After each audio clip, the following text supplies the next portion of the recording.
If you're watching this video, the chances are you might be interested in buying a Porsche Cayman or Boxster 981, just like this one here. So I'm going to go through 9 things that any potential owner may need to know about these cars before they go ahead and buy one. This is my personal Porsche Cayman 981. It's a 2013 3.4S, and I'll be using this car as a basis for everything that I talk about in this video. So let's do business. Start it up.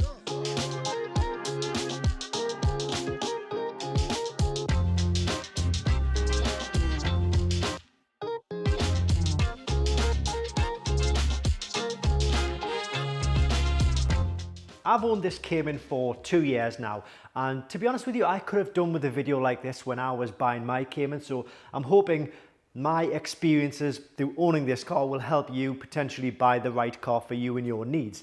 And at the end of the video, I'm going to sort of go through whether or not I personally think you should buy a Cayman or Boxster 981 or personally stay away from them, giving what I've learned in the past 2 years about this car. I do want to say though that this video is not going to focus on the problems and the things that might fail in this vehicle. I've done a completely separate video to that, so this is just about sort of general ownership and not necessarily the things that will fail or break in these cars. Now, as you know, it's a sports car. It's not your general day-to-day daily car, but that doesn't necessarily mean you can't use it as a daily driver. Yes, it has 2 seats. But if it's just you and your partner, you and your wife, or you and one of your kids going away for the weekend, going on a road trip, then there is absolutely no reason why you can't use this car. It has plenty storage space in the front. It also has quite a considerable amount of storage space in the back of the car. And inside the cabin, you'll probably find it quite luxurious and quite spacious, in fact. So yeah, you can use it as a daily driver. You can use it as, you know, one of those cars where you go away on a weekend with your missus and you're just sort of having fun with the car, doing sort of spirited runs, out for Porsche Club driving days, and yeah, dirty weekends with the missus. Or should I say dirty weekends? Maybe cheeky weekends is more appropriate. Everybody knows it's a dirty weekend. So number 2 on the list, dare I say it, the 981 is a better driver than a 911. Its weight distribution is near 50-50, so the engine of this Cayman or Boxster sits behind the seats but before we get to the wheels, so we're looking at kind of this area right here, and it's got near 50-50 weight distribution, which means you can plant these cars into the corners and you're not going to worry about the back end kicking out and lodging you into a hedge. Fantastic driving cars, drive it on the roads, drive it on the tracks. The 911 guys are going to kill me for saying this, but I do think this drives better than the 911. Now, the next thing is that it's surprisingly good on fuel. Obviously, that all depends on how you drive it. So if you're using it as a weekend car that you're going to be thrashing around the bay roads, then of course you're not going to get very good MPG. But if you're using this as kind of like a daily driver and you're doing motorway miles, then there's no reason why you can't get really good MPG. I can't remember the figure off the top of my head, but I'll put it on screen right now. I did some recent tests in this car and I got some fantastic, very surprising MPG figures. I think we were looking at like over 40 MPG for one of these, and this is the 3.2 litre as well, so it's probably going to be better if you're going for the 2.7 model. So surprisingly good MPG, but you know, however you drive that car will depend on what figures you personally get.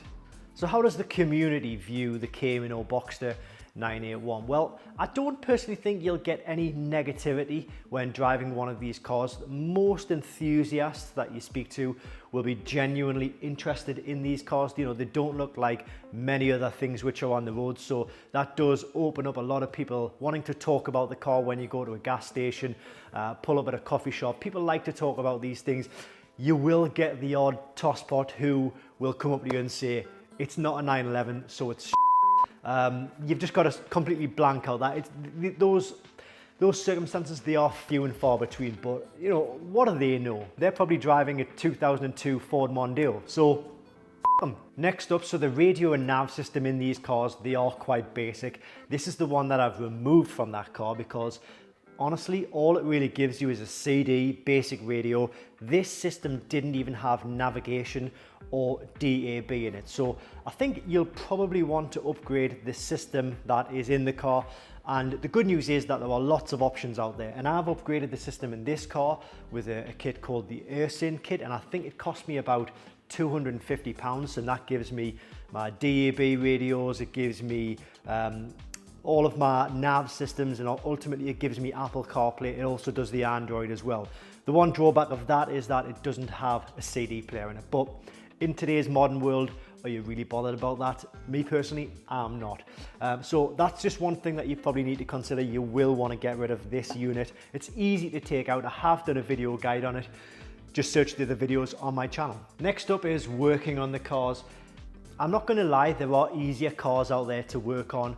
Some of the basic maintenance jobs are really easy, some of them are quite difficult. So, you know, things like oil changes, filter changes, they're quite easy. Brake changes, brake fluid changes, they're quite easy, but other things like ignition coils and spark plugs, they can be quite difficult. What I would recommend is, or the thing that I would always go to, is this tool here, because this is going to allow me to do all of my resets, like the warning lights, if I want to look at live data and other bits and bobs. It'll also tell you the genuine mileage of the vehicle. So if people are clocking these cars, they'll generally change the mileage on the cluster and not the ECU. So that tool right there will allow you to read the mileage on the ECU of the vehicle. So even if you're thinking about buying one of these cars, it's probably a very good idea to take one of these with you so you can check the genuine mileage. And I think somewhere on this channel there's also a video on how to do that on this particular vehicle as well. So that's just a quick recommendation. I'll pop the link to that in the description below. But some things you can do yourselves, but some things you're just going to want to give it to the garage because it's just that little bit more complex and it takes a lot of time. Now you might notice that this car doesn't exactly look standard, and that brings me to the next thing, is that there are so many modifications and so many styling options on these cars that it's sometimes quite hard to not get carried away. Ask me how I know, because I've probably spent about £9,000 in modifications on this vehicle. I am going to be doing another video outlining all of those modifications. Not all of them are on the car right now, because within that £9,000, some of them haven't necessarily worked the way I wanted them to, so I've taken them off the car. But anyway, look out for that video. But you know, this car's been lowered, it's got new wheels on, it's got spacers on, it's got a Tech Art front end on it, and a few other styling pieces around the vehicle. So what I guess I'm getting at is, you know, don't be afraid to play around with the car, take the bumpers off, put skirts on, put other parts on the vehicle. If you don't like them, obviously you can always take them off. But I think that's the beauty of these cars, in that you'll find a group of enthusiasts who all have different tastes, and not one of the cars will look the same, because there are so many styling options for these cars. So do your research, have a look around, and you'll definitely find something that fits your budget and maybe your personality and the way you want the car to look at the end of the modification process. Just don't be afraid to do what you want to do, and don't listen to anybody else if they tell you it's trash. All day, every day, I get people on my Instagram telling me that a certain modification that I've done is absolute trash, it's garbage, it's horrible. Don't listen to them, otherwise you'd never make a single modification ever again. I don't listen to them, I do what I want to do. And that's not being like an arsehole or big-headed or anything like that. It's just, you've got to do what you want to do to keep yourself and your brain happy. So yeah, go with that advice if you will. I would say joining the Porsche Club of Great Britain.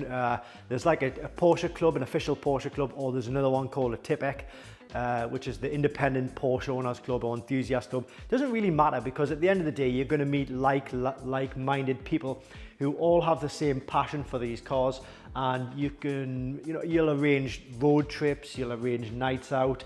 And what I'm saying is, I think the community for the Porsche owners is better than anything else out there.